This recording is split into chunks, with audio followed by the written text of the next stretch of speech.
नमस्कार मंडळी. तर आजकालचा माझा थोडासा किरकिरा आणि थोडासा चिडचिडा स्वभाव घेऊन मी निघालो होतो आज बाबांच्या बरोबर घुमी करायला. मला वाटलं बाबा मला एकट्याला सोडून इथे जाणार की काय, म्हणून पळत पळत जाऊन मी गाडीच्या फ्रंट सीट वरती बसलो. By the way, me seat belt लावलेले आहेत, बघताय ना तुम्ही. ह्या गोष्टी आपल्याला पाळणं खूप गरजेचं आहे. सीट बेल्ट लावून बसल्यानंतर मला असं वाटलं कदाचित मम्मा आमच्या सोबत येणार नाहीये आणि आले तर ती बॅक सीट वरती बसेल आणि मला माझी सीट स्वतंत्रपणे देईल, म्हणून मी पटकन तिला टाटा करून घेतलं. पण ती तिच्या स्वभावानुसार येऊन फ्रंट सीट वर बसलीच. बाबांनी पण तिला टाटा केलं, पण ती काही कोणाचं ऐकली नाही आणि पटकन गाडीत बसली. गाडी पुढे गेल्यानंतर बाबांनी त्यांचा फेवरेट नाश्ता केला, वडापाव, जो मम्माला अजिबात पटत नाही.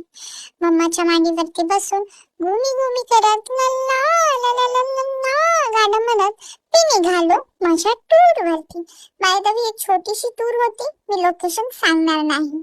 मम्मा मला गाडीमध्ये हस ना बाळा, थोडस तरी हस ना बाळा असं म्हणत होती.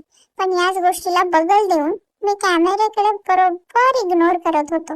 मी जिथे गेलो होतो तिथे छोटीशी दीदी आणि तिचा छोटा भाऊ पार्थ होता, अगदी माझ्यासारखा गोंडस आणि निरागस. त्यांच्यासोबत मी तिथे खूप खेळलो. बाय द वे, त्यांच्या घराच्या दारापाशी उभा राहिल्यानंतर बाहेर माझे फेवरेट फ्रेंड्स मला दिसले, ज्यांना मी माझे फ्रेंड्स मानतो, असे कोंबड्या, शेळी, गाई, म्हशी मला दिसत होता आणि त्यांना बघून मी खूप खुश होत होतो, कारण हे मला फारसं मी जिथे राहतो कराडात तिथे दिसत नाही.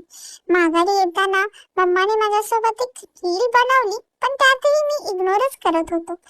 घरी आल्यानंतर मस्तपैकी झोप काढल्यानंतर मी माझ्या खालच्या गँग सोबत खेळायला गेलो. त्यांच्यासोबत खेळावं म्हणून मी त्यांच्या तिथे घुसत होतो.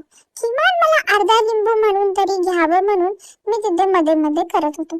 पण अर्धा लिंबू काय, त्यांनी तर मला 1.25 लिंबू म्हणून पण घेतला नाही, म्हणून मी परत एकटंच खेळायचा निर्णय घेतला.